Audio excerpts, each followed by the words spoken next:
Chapter 21, in which the master of the Tankadere runs great risk of losing a reward of 200 pounds. This voyage of 800 miles was a perilous venture on a craft of 20 tons, and at that season of the year. The Chinese seas are usually boisterous, subject to terrible gales of wind, and especially during the equinoxes, and it was now early November. It would clearly have been to the master's advantage to carry his passengers to Yokohama, since he was paid a certain sum per day, but he would have been rash to attempt such a voyage, and it was imprudent even to attempt to reach Shanghai. But John Bunsby believed in the Tankadere, which rode on the waves like a seagull, and perhaps he was not wrong. Late in the day they passed through the capricious channels of Hong Kong, and the Tankadere, impelled by favorable winds, conducted herself admirably. "I do not need a pilot," said Phileas Fogg, when they got into the open sea, "to advise you to use all possible speed." "Trust me, Your Honor, we are all carrying all the sail the winds will let us. The poles would add nothing, and are only used when we are going into port." "It's your trade, not mine, pilot, and I confide in you."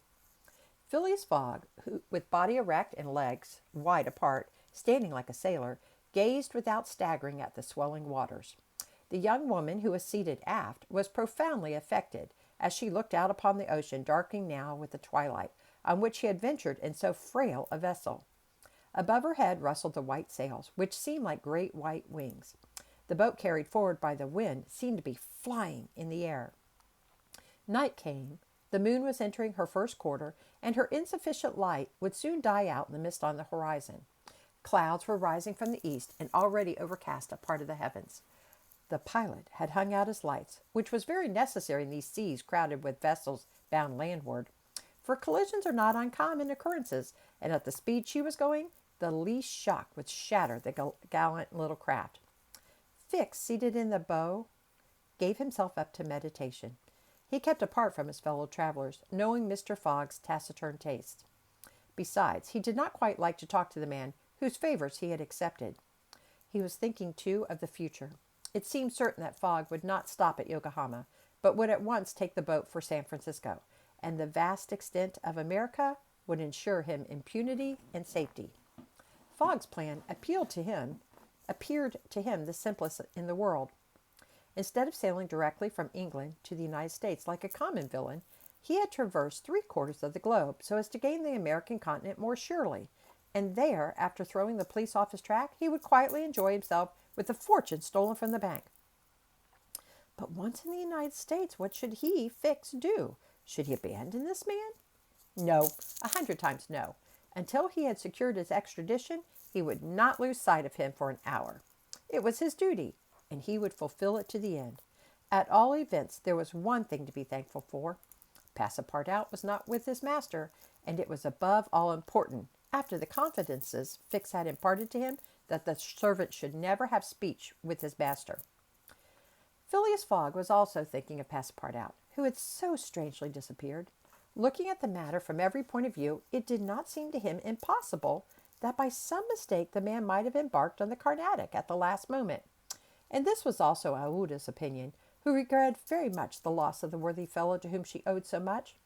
They might then find him at Yokohama, for if the Carnatic was carrying him thither, he would be easy to ascertain if he had been on board.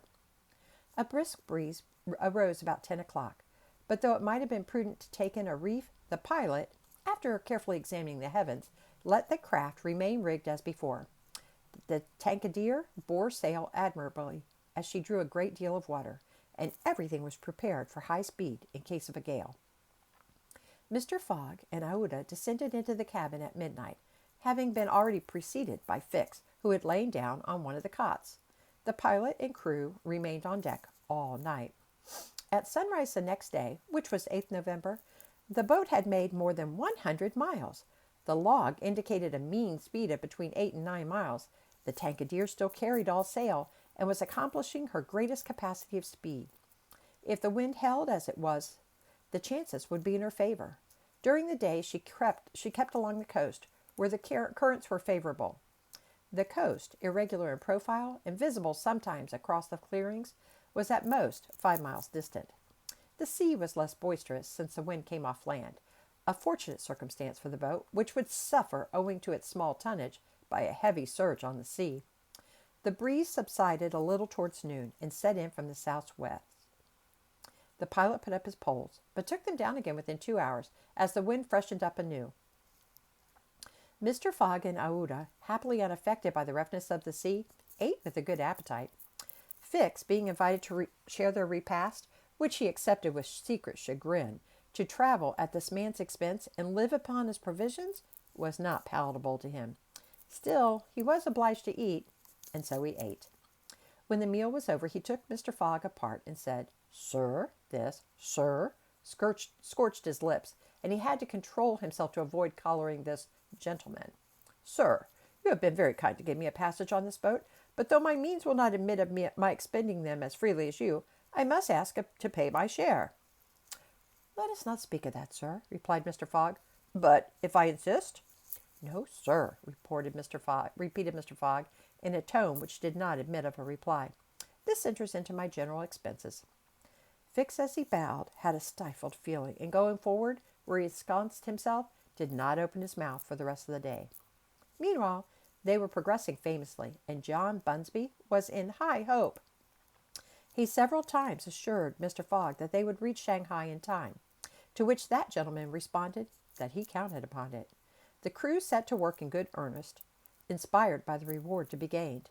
There was not a sheet which was not tightened, not a sail which was not vigorously hoisted, not a lurch could be charged to the man at the helm. They worked as desperately as if they were contesting in a royal yacht regatta. By evening, the log showed that 220 miles had been accomplished from Hong Kong, and Mr. Fogg might hope that he would be able to reach Yokohama without recording any delay in his journal, in which case the many misadventures which had overtaken him since he left London would not seriously affect his journey. The Tankadere entered the Straits of Fokine, which separate the island of Formosa from the Chinese coast, in the small hours of the night, and crossed the Tropic of Cancer. The sea was very rough in the straits, full of eddies formed by the countercurrents, and the chopping waves broke her course, whilst it became very difficult to stand on deck.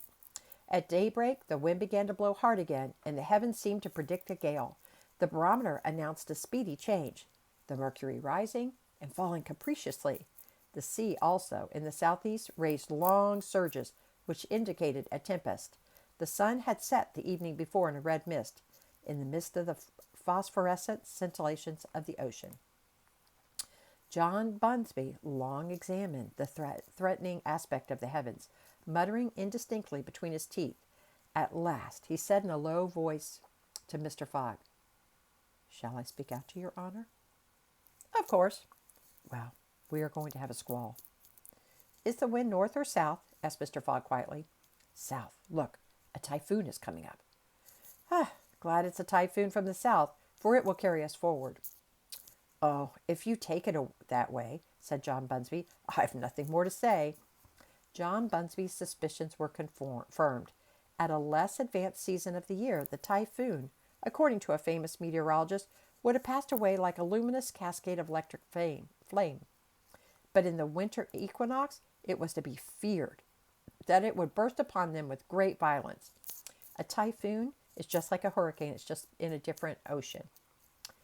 The pilot took his precautions in advance. He reefed all sail. The pole masts were dispensed with. All hands went forward to the bows. A single triangular sail of strong canvas was hoisted as a storm jib, so as to hold the wind from behind. Then they waited. John Bunsby had requested his passengers to go below, but this imprisonment in so narrow a space, with little air and the boat bouncing in the gale, was far from pleasant. Neither Mr. Fogg, Fix, nor Aouda consented to leave the deck. The storm of rain and wind descended upon them towards 8 o'clock. With but its bit of sail, the Tankadere was lifted like a feather by a wind, an idea of whose violence can scarcely be given. To compare her speed to 4 times that of a locomotive going on full steam would be below the truth.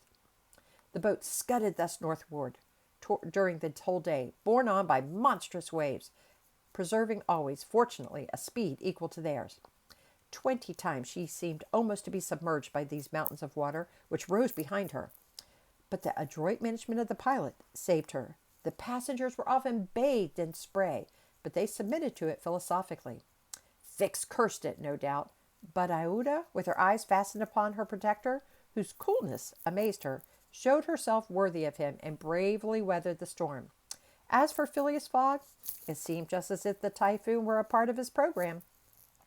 Up to this time, the Tankadere had always held her course to the north, but towards evening the wind, veering 3/4, bore down from the northwest. The boat, now lying in the trough of the waves, shook and rolled terribly. The sea struck her with a fearful violence. At night the tempest increased in violence. John Bunsby saw the approach of darkness and the rising of the storm with dark misgivings. He thought a while, and then asked his crew if it was not time to slacken speed. After a consultation, he approached Mr. Fogg and said, "I think, Your Honor, that we should do well to make for one of the ports on the coast." "I think so, too." "Ah," said the pilot, "but which one?" "I know of but one," returned Mr. Fogg tranquilly. "And that is?" "Shanghai." The pilot at first did not seem to comprehend. He could scarcely realize so much determination and tenacity. Then he cried, "Well, yes, Your Honor is right. To Shanghai." So the Tankadere kept steadily on her northward track. The night was really terrible. It would be a miracle if the craft did not founder. Twice it could have been all over with her if the crew had not been constantly on the watch. Aouda was exhausted, but did not utter a complaint. More than once, Mr. Fogg rushed to protect her from the violence of the waves. Day reappeared. The tempest still raged with undiminished fury, but the wind now returned to the southeast. It was a favorable change, and the Tankadere again bounded forward on this mountainous sea.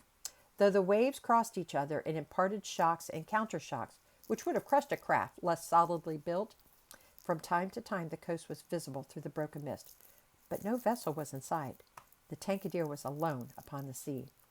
There were some signs of a calm at noon, and these became more distinct as the sun descended toward the horizon.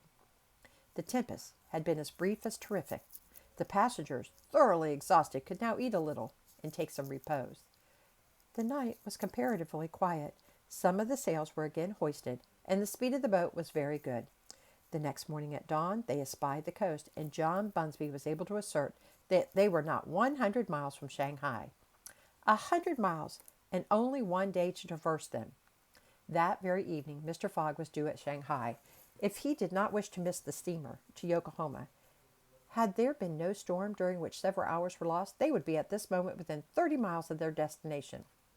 The wind grew decidedly calmer, and happily the sea fell with it. All sails were now hoisted. At noon, the Tankadere was within 45 miles of Shanghai. There remained yet 6 hours in which to accomplish that distance. All on board feared that it could not be done, and everyone, Phileas Fogg no doubt excepted, felt his heart beat with impatience. The boat must keep up an average of 9 miles an hour, and the wind was becoming calmer every moment. It was a capricious breeze coming from the coast, and after it passed the sea, became smooth. Still, the Tankadere was so light, and her fine sails caught the fickle zephyr so well, that with the aid of the currents, John Bunsby found himself at 6 o'clock, not more than 10 miles from the mouth of the Shanghai River. Shanghai itself is situated at least 12 miles up the stream. At 7, they were still 3 miles from Shanghai. The pilot swore an angry oath. The reward of 200 pounds was evidently on the point of escaping him. He looked at Mr. Fogg. Mr. Fogg was perfectly tranquil, and yet his whole fortune was at this moment at stake. At this moment also a long black funnel, crowned with wreaths of smoke, appeared on the edges of the water. It was the American steamer leaving for Yokohama at the appointed time. "Confound her!" cried John Bunsby, pushing back the rudder with a desperate jerk. "Signal her," said Phileas Fogg quietly. A small brass cannon stood on the forward deck of the Tankadere, for making signals in the fogs. It was loaded to the muzzle, but just as the pilot was about to apply a red-hot coal to the touch-hole, Mr. Fogg said, "Hoist your flag!" The flag was run up at half-mast, and this became the signal of distress. It was hoped that the American steamer, perceiving it, would change her course a little so as to succor the pilot boat. "Fire!" said Mr. Fogg, and the booming of the little cannon resounded in the air. That's chapter 21.